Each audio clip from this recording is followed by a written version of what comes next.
जय भोलेनाथ। जीवन को समझने के लिए हमारा नज़रिया कितना महत्व रखता है, इस बात को समझने का प्रयास करेंगे एक छोटी सी कहानी से। एक बार की बात है, एक शिष्य अपने गुरु से पूछता है कि गुरुजी, क्या मरने के बाद स्वर्ग और नर्क जैसी स्थितियाँ वास्तव में होती हैं या भ्रम है? गुरु हंसते हैं, मुस्कुराते हैं और उसे आंखें बंद करने का आदेश देते हैं। जब शिष्य गहरे ध्यान में पहुंच जाता है तो गुरु की साधना के अनुसार उसे कुछ अनुभव होते हैं। अपने उस अनुभव में वो पाता है कि वो इस दुनिया से परे एक किसी और लोक में विचरण कर रहा है, जहाँ उसके साथ यमदूत है। यमदूत ने कहा, चलिए आगे की यात्रा करते हैं।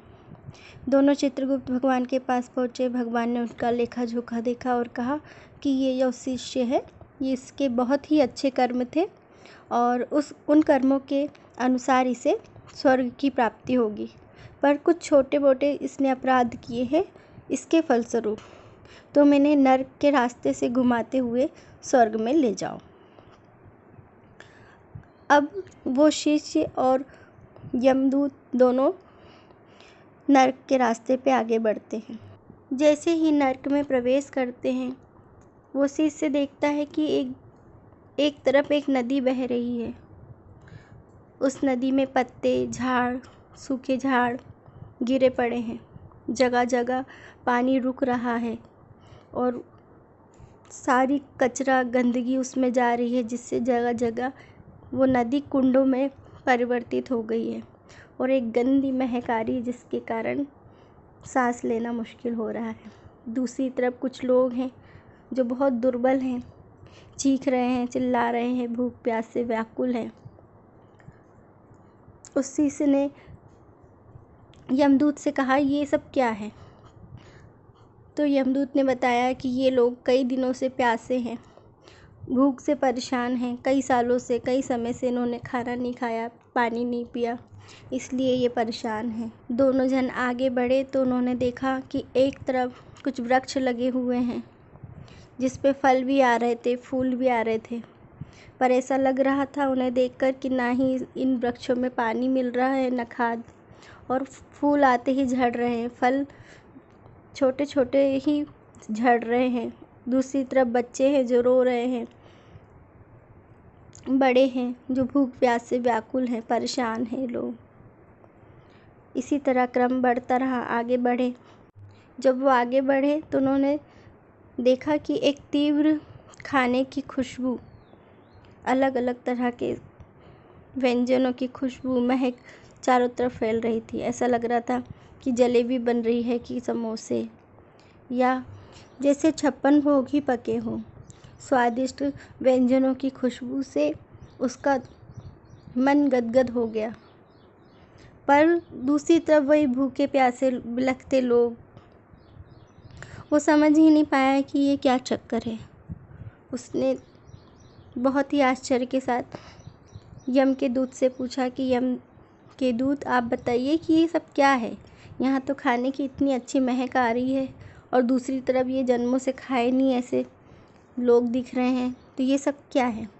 यम के दूत ने बताया कि यहाँ एक ऐसा पात्र है, जिस पात्र में आप जो कल्पना करें वही व्यंजन आपको उस पात्र में नज़र आएगा। आप जितना चाहें उतना उस पदार्थ को खा सकते हैं। फिर जो आपके मन में दूसरा पदार्थ आएगा वही उस पात्र में दिख जाएगा। इस तरह आप अपने मन का भोजन प्राप्त कर सकते हैं। 56 प्रकार के भोजन इस पात्र से प्राप्त किए जा सकते हैं। आप जितना चाहें खाएं और जितना चाहे ले जाएं। इस तरह इस पात्र में हमेशा 24 घंटे इस तरह के व्यंजन आपको मिल सकते हैं। अब शिष्य और ज़्यादा परेशान था कि जब इतना सब कुछ है तो ये लोग क्यों इतने भूखे प्यासे हैं, क्यों परेशान हैं? तो उसने जाके उन्हीं से पूछा, भैया यहाँ तो इस तरह का पात्र है जिसमें आप जो चाहें वो प्राप्त कर सकते हैं, वो खा सकते हैं, फिर आप लोग भूखे प्यासे क्यों परेशान हो रहे हैं? आप खाना क्यों नहीं खाते, पानी क्यों नहीं पीते? उन लोगों ने कहा कि भाई, ये सत्य है कि यहाँ एक ऐसा पात्र है, पर हम उस पात्र तक पहुंच नहीं सकते क्योंकि वो काफ़ी ऊंचाई पर है और वहाँ हम पहुंच ही नहीं सकते तो खाएं कैसे।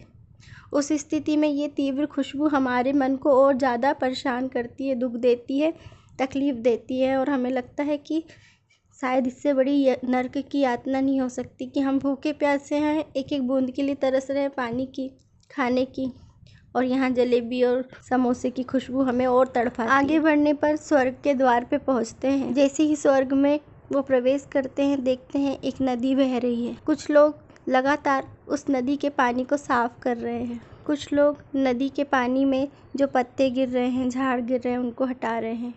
कुछ कटे हुए सूखे झाड़ों को ले जाकर उसे छील रहे हैं, कुछ चीज़ें बना रहे हैं, कुछ लकड़ी के पात्र बना रहे हैं, कोई सीढ़ी बना रहा है, कुछ फर्नीचर तैयार किए जा रहे हैं। इस तरह से लोग बहुत खुश होके अपने अपने काम कर रहे हैं। कोई गीत गा रहा है, कोई भगवान का धन्यवाद कर रहा है। बहुत ही खुशनुमा माहौल है।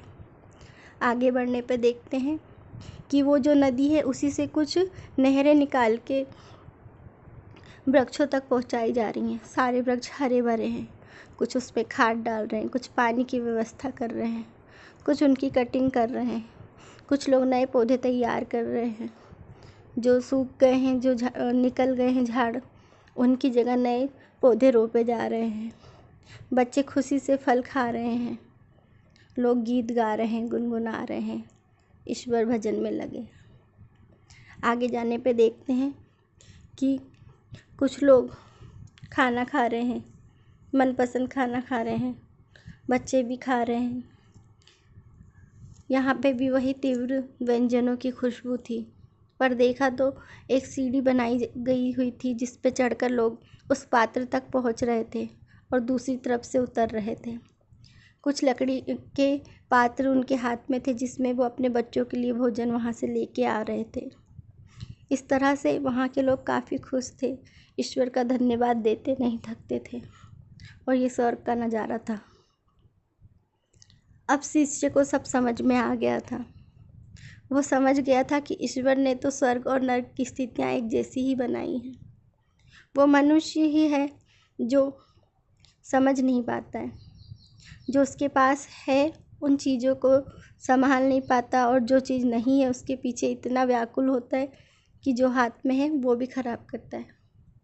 नदी तो दोनों के पास थी, पर एक उसकी रखवाली कर रहे थे, सफाई कर रहे थे, और दूसरे रोने गाने में जो पानी स्वच्छ था उसको भी इतना गंदा कर दिया कि पीने लायक भी नहीं रहा। फल फूल के वृक्ष उनके पास भी थे, पर उन्होंने उसकी केयर ही नहीं करी। खाना उनके पास भी था, पर वहाँ तक पहुँचने के लिए कुछ प्रयत्न करते, कुछ कर्म करते तो वो नहीं कर पाए। इसलिए वो नर्क की यातनाएं भोग रहे थे और दुखी थे, जबकि दूसरे सुखी थे। तो सब सिर्फ एक नज़रिए की तो बात है।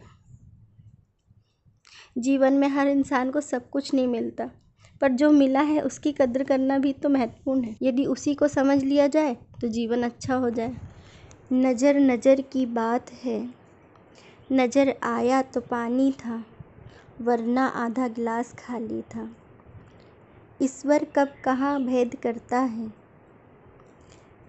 नज़रिया कर्म का हो तो नज़ारा स्वर्ग सा बनता है। नज़र नज़र की बात है, नज़र आया तो पानी था, वरना आधा गिलास खाली था। जय भोलेनाथ, जय माता दी।